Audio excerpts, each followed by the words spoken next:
요한계시록 말씀을 보는 데 있어서 일곱 인, 일곱 나팔, 일곱 대접이 있습니다.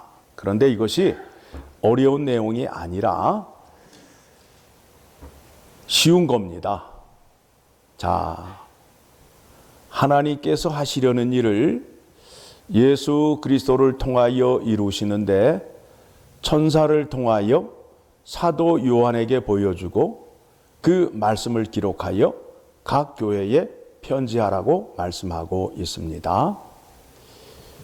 일곱 인은 누가 떼느냐 하면 예수 그리스도께서 떼시는 겁니다. 하나님의 일을 예수 그리스도가 하시는 겁니다.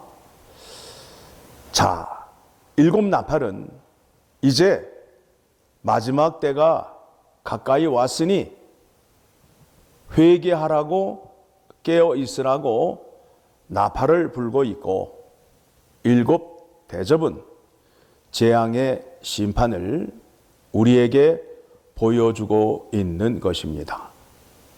이것이 마지막 때 일어나는 일이라고 생각하시면 안 되는 거예요. 지금 현재도 일어나고 있고 마지막 때에 진노의 심판을 하심으로 인하여 새 하늘 새 땅이 열리고 하나님의 이름을 믿지 않는 자들에게는 불심판이 임함을 여러분이 이해하셔야 됩니다. 요한계시록을 기록한 목적이 무엇이냐면 예수 그리스도께서 마지막 날에 심판이 있을 것이다 라고 말씀하셨어요. 자, 한번 봅시다. 어디를 보시느냐 하면 마태복음 24장 25절의 말씀을 보게 되면 마지막 때에 이러한 일들이 일어날 것이다 라고 제자들에게 말씀을 하니까 제자들이 질문을 합니다. 그때가 어느 때입니까? 자, 마태복음 24장 36절의 말씀 먼저 보도록 하겠습니다. 36절. 자, 같이 읽겠습니다. 그러나 그날과 그때는 아무도 모르나니 하늘의 천사들도 아들도 모르고 오직 아버지만 아시느니라 말씀을 하셨어요. 자, 24장 25절입니다. 또 봅니다. 마태복음 24장 25절에 말씀을 보게 되면 보라, 내가 너희에게 미리 말하였노라. 이런 날 일이 있을 것을 미리 말씀하신 것을 알 수 있어요. 자, 그렇다면 이제 요한계시록에서는 그 말씀을 눈으로 보여주시는 거예요. 눈으로 보여주시는 거예요. 이미 예수님께서 말씀하신 것을 눈으로 보여줌으로 인하여 우리의 믿음이 더욱더 확신 가운데 들어설 수 있도록 보여주시는 겁니다. 자, 여러분들에게 질문을 드립니다.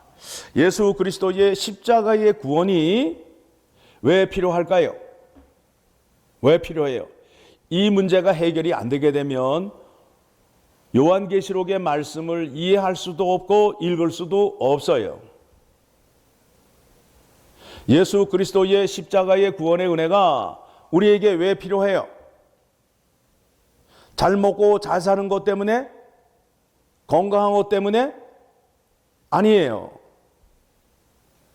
하나님이 마지막 날에 준비하신 게 있어요. 마지막 준비가 뭐냐 하면 하나님을 모르는 자들에 대한 진노의 심판이에요. 자, 로마서 2장 1절을 가게 되면 로마서 2장 1절의 말씀을 보게 되면 자, 같이 읽겠습니다. 그러므로 남을 판단하는 사람아 누구를 막론하고 내가 핑계하지 못할 것은 남을 판단하는 것으로 내가 너를 정죄함이니 판대하는 내가 같은 일을 행함이니라. 이런 일을 행하는 자에게는 하나님의 심판이 진리대로 되는 줄 우리가 아노라. 이 죄성을 가진 사람은 다른 사람을 비판하고 정죄해요. 죄인이에요. 그 죄인들은 마지막 날에 하나님의 진노의 심판 가운데 서게 됨으로 인하여 오늘 본문에서 소개되고 있는 7 재앙을 다 받게 되는 거예요. 그 재앙을 받지 않게끔 하기 위하여 하나님께서 택하신 백성들에게 예수 그리스도의 이름으로 구원을 주셔서 그 백성들은 거룩한 자로 살게 해 주신 것입니다. 자, 오늘 말씀 요한계시록 16장의 말씀은 택함을 받은 자들에게 일어나는 것이 아니라 하나님을 모르고 하나님을 대적하는 자들에게 마지막 날, 마지막 때에 일어나는 현상입니다. 우리와는 상관이 있어요? 없어요? 없어요. 그러나 만일 우리가 하나님의 말씀을 지키지 아니하고 죄에 대하여 회개하지 아니하게 되면 우리에게도 고난과 고통과 환난이 지속될 수밖에 없다라는 거예요. 그러니 이 말씀을 듣고 어떻게 하라고요? 회개하고 하나님 앞으로 나오라는 경고의 말씀이 되는 거예요. 우리에게는 이와 같은 심판이 없지만 이 말씀을 귀로 듣고 눈으로 보고 하나님 앞에 깨어 있어서 회개하고 믿음을 올바로 지키게 하기 위하여 오늘 말씀을 우리에게 소개하고 있는 것입니다.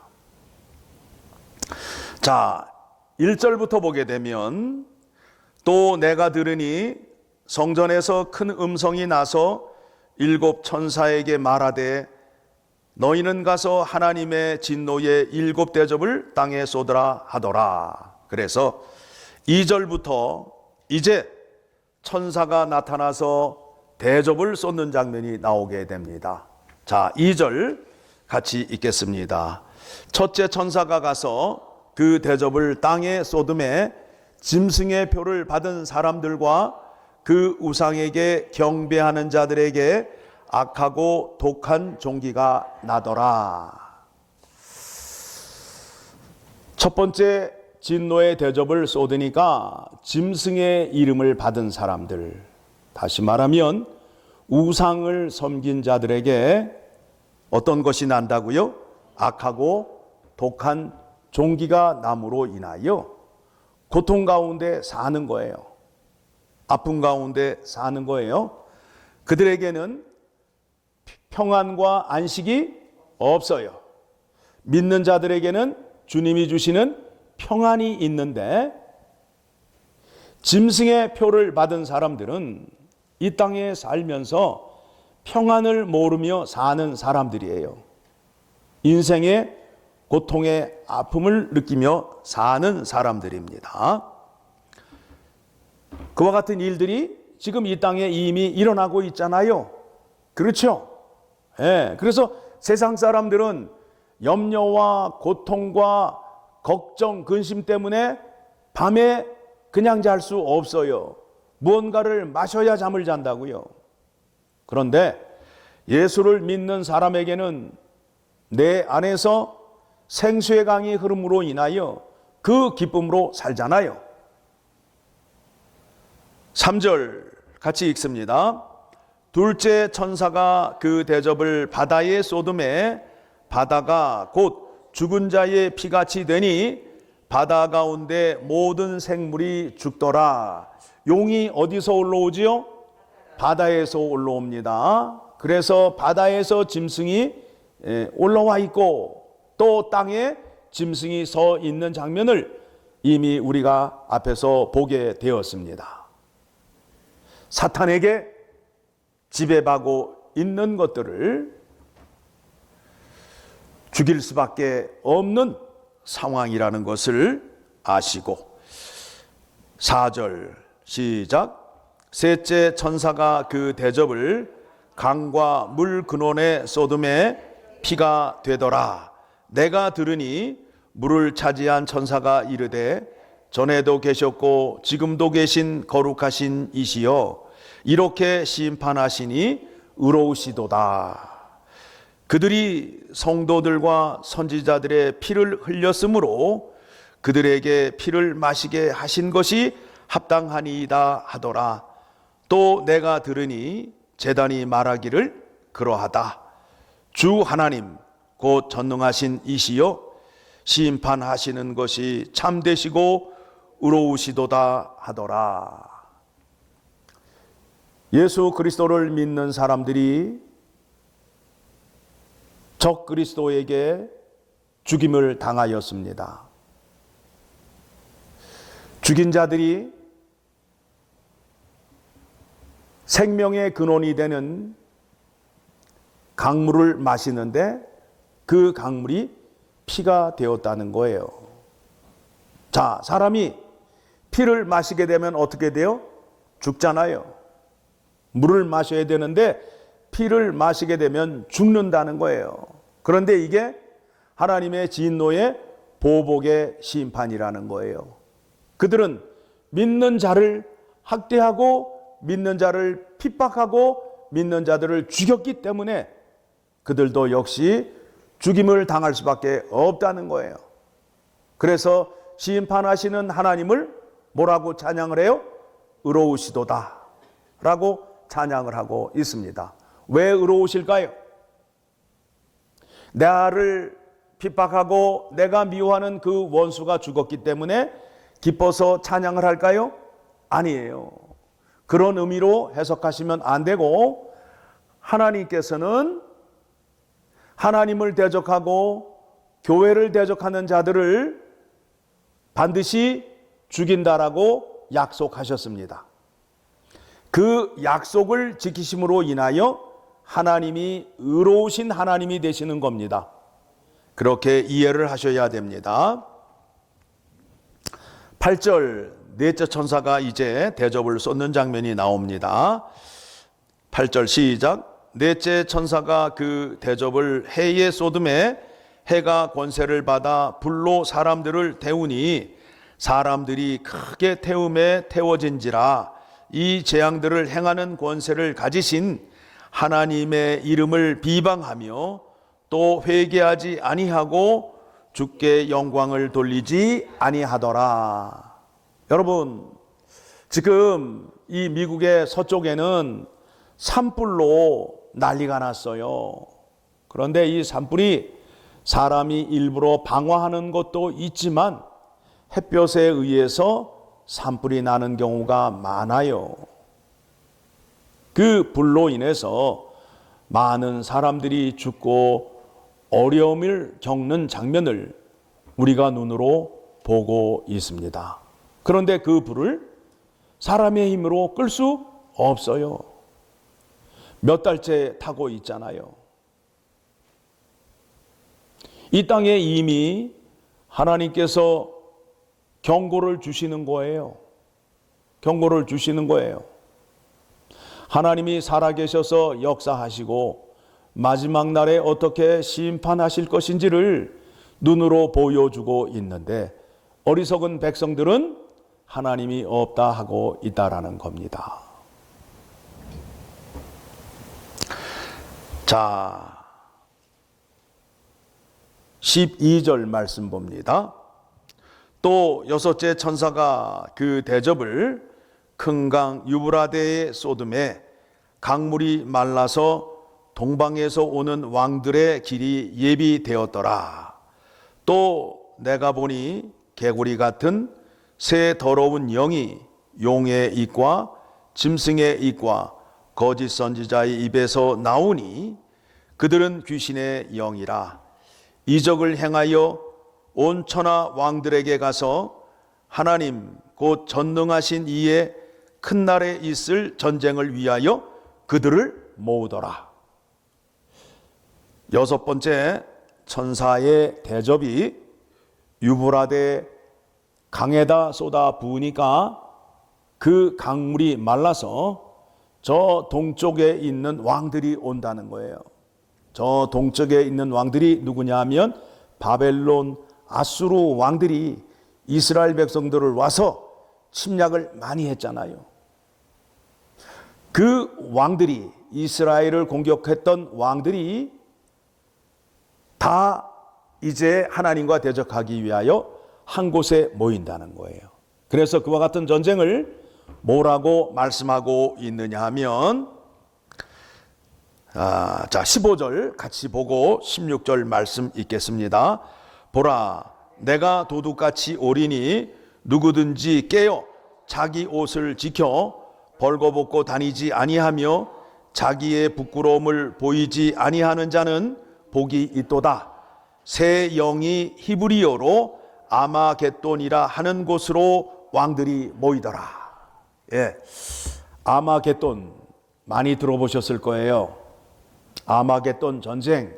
그래서 이 전쟁, 그러면 어떤 사람들은, 들은 얘기가 있는 사람들은 이 전쟁이 오면 마지막 때래라는 것을 알고 있어요. 그런데 이 말씀을 성경을 통하여 보게 되면 아무것도 아닌 거예요. 너무 쉬운 거예요.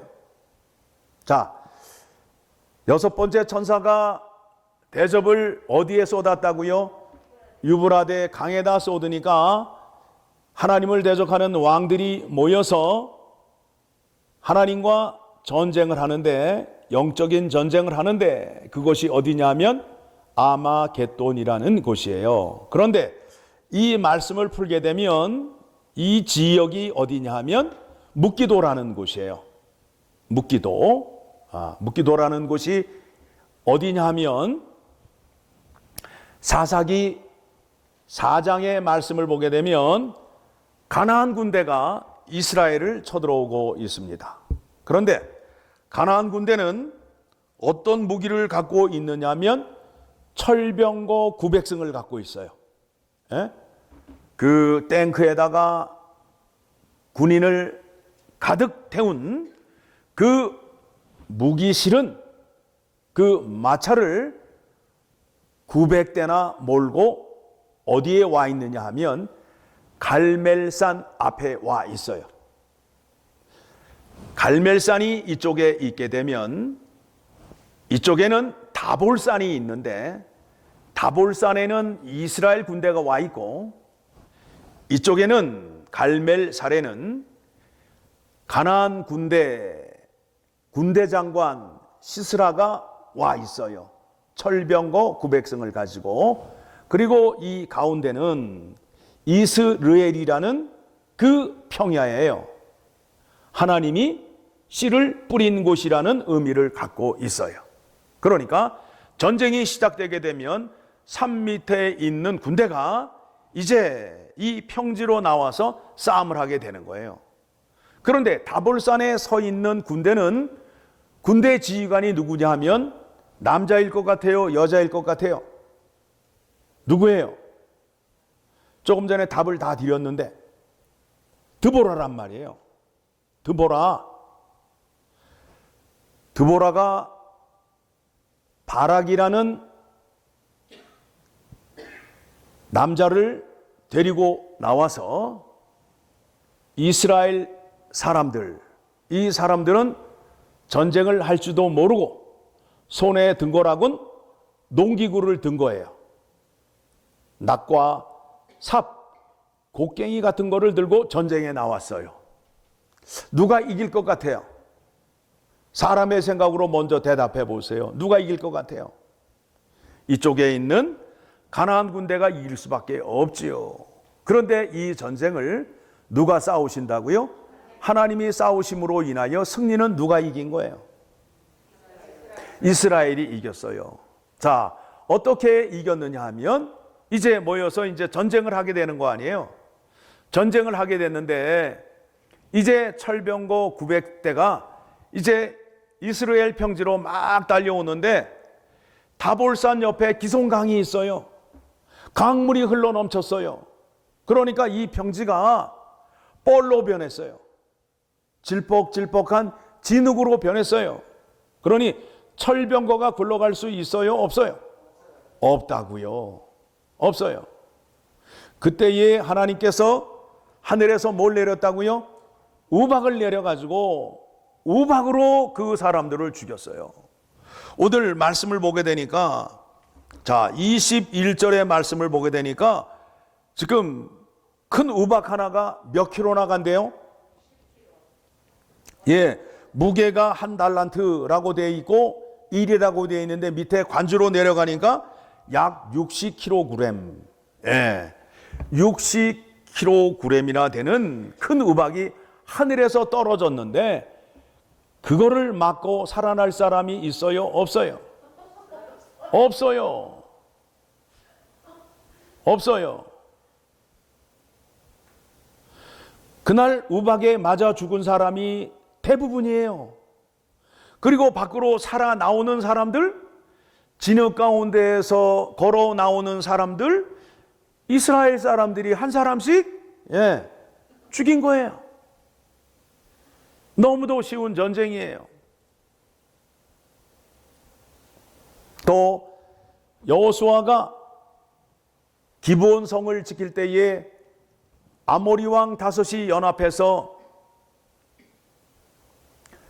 여호수아와 대적을 할 그때에도 하늘에서 우박이 내려서 그 아모리 왕 다섯 부족을 우박으로 쳐 죽인 사건의 내용이 여호수아에 나오게 되는 겁니다. 그 전쟁, 그 사건을 오늘 우리에게 보여주면서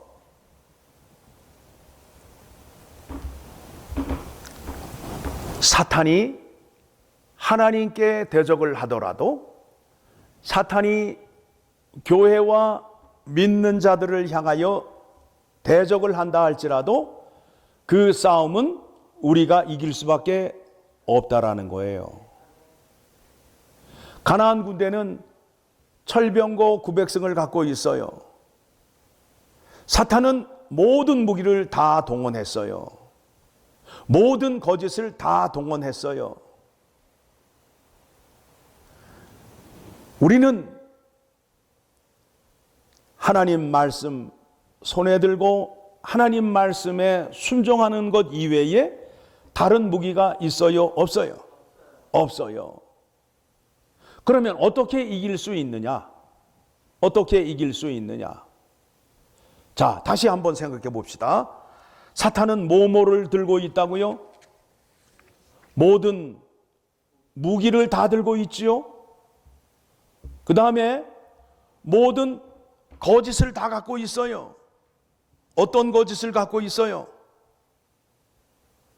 13절. 또 내가 봄에 개구리 같은 새 더러운 영이 용의 입과 짐승의 입과 거짓 선지자의 입에서 나오니, 그러니까 그 거짓이 우리에게 달콤하게 유혹으로 다가올 수도 있고 압력으로 우리에게 명령으로 다가올 수도 있고 우리에게 무섭게 다가올 수도 있는데 우리는 싸워서 이길 수밖에 없다라는 거예요. 우리는 무엇을 들고 있기 때문에? 하나님의 말씀을 들고 있기 때문에. 자, 그렇다면 하나님의 말씀을 들고 있는데 어떻게 이기는가? 어떻게 이기는가? 오늘 이 말씀을 잘 붙들으셔야 이길 수 있다는 거예요.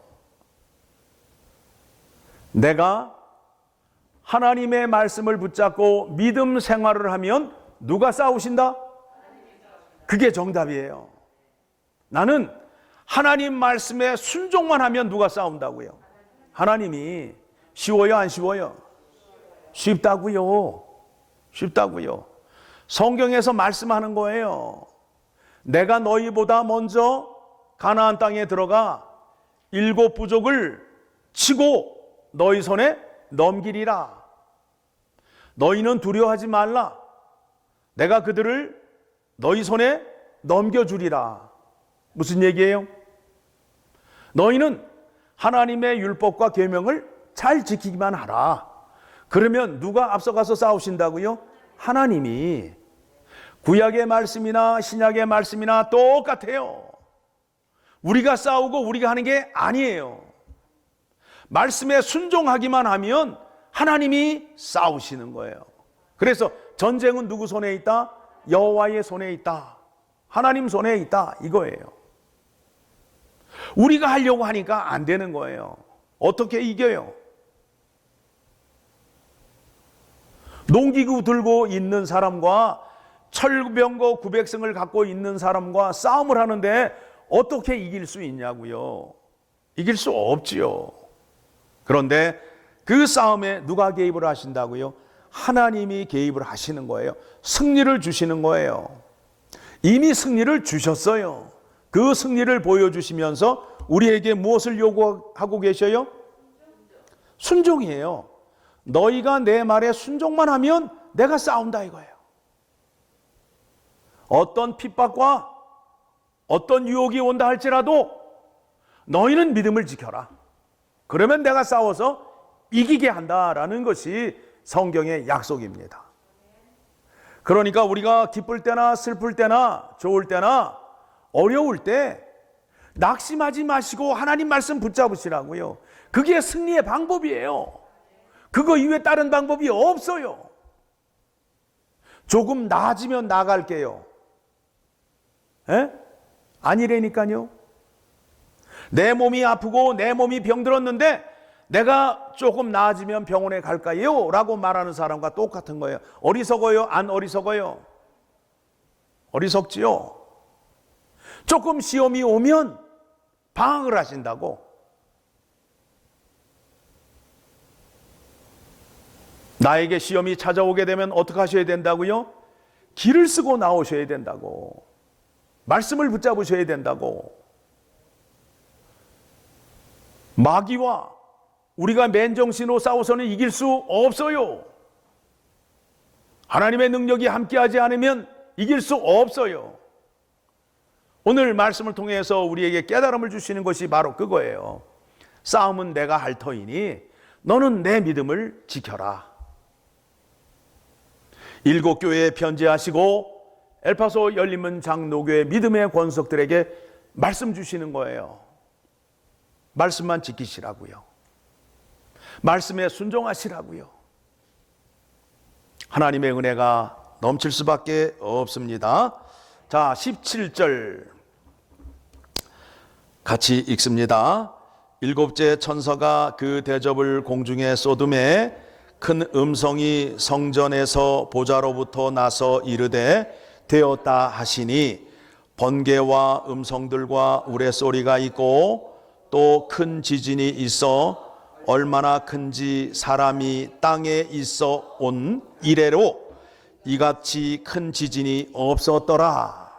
큰 지진으로 인하여 저 세상의 왕들의 성들이 몇 갈래로 갈라진다고요?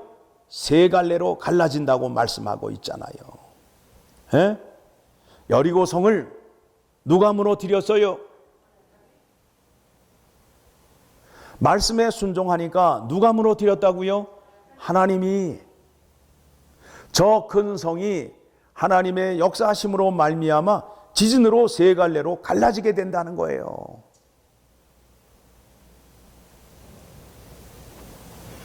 (19절) 시작. 큰 성이 3갈래로 갈라지고 만국의 성도도 무너지니 큰 성 바벨론이 하나님 앞에 기억하신 바 되어 그의 맹렬한 진노의 포도주 잔을 받음에. 그들이 말 그대로 포도주 즙 틀에 들어가서 그들이 그냥 포도가 그 붉은 색깔을 쏟아내듯이 그들이 피를 흘리며 죽을 수밖에 없다라는 겁니다. 20절 시작. 각 섬도 없어지고 산악도 간 데가 없더라. 또 무게가 1달란트나 되는 큰 우박이 하늘로부터 사람들에게 내림에 사람들이 그 우박의 재앙 때문에 하나님을 비방하니 그 재앙이 심히 큼이러라. 예. 지금 재앙이 내리고 있는 가운데 아직도 이것을 보면서 깨닫지 않고 있는 사람들이 있다는 거예요. 그런데 우리는 예수님의 말씀을 이미 들었음으로 인하여 우리의 주인 되시는 예수 그리스도께서 그 말씀을 이미 해 주시고 그 말씀을 눈으로 보여주심으로 인하여 우리는 순종의 자리로 나아갈 수밖에 없다라는 겁니다. 그렇죠? 그래서 우리는 믿음 생활을 더욱더 하나님 앞에서 깨어 근신하며 기도하며 하나님의 날을 기다리는 자가 되어야 함을 오늘 말씀을 통하여 확인하시고 믿으셔야 됩니다. 말씀을 마치기 전 한 가지 더 여러분에게 확인시켜 드리는 것은 하나님의 십자가의 구원은 죄로부터 구원이라는 거예요. 죄인들에게 어떤 심판이 준비되어 있다고요? 진노의 재앙의 심판이 준비되어 있어요. 그 재앙의 심판을 받지 않기 위해서는 누구의 이름으로 구원을 받아야 된다고요? 예수 그리스도의 이름으로 구원을 받아야 함을 말씀하고 있는 것입니다. 이제 17장부터는 이제 그 재앙에 대해서 조금 더 디테일하게, 더 자세하게 소개하고 있는 말씀이 소개되고 있습니다. 여러분, 이 말씀이 우리에게는 교훈이 되어서 죄에 빠지지 아니하고 하나님 말씀 더욱더 굳게 붙잡는 자리로 나아가야 함을 기억하셔야 됩니다. 기도하시겠습니다.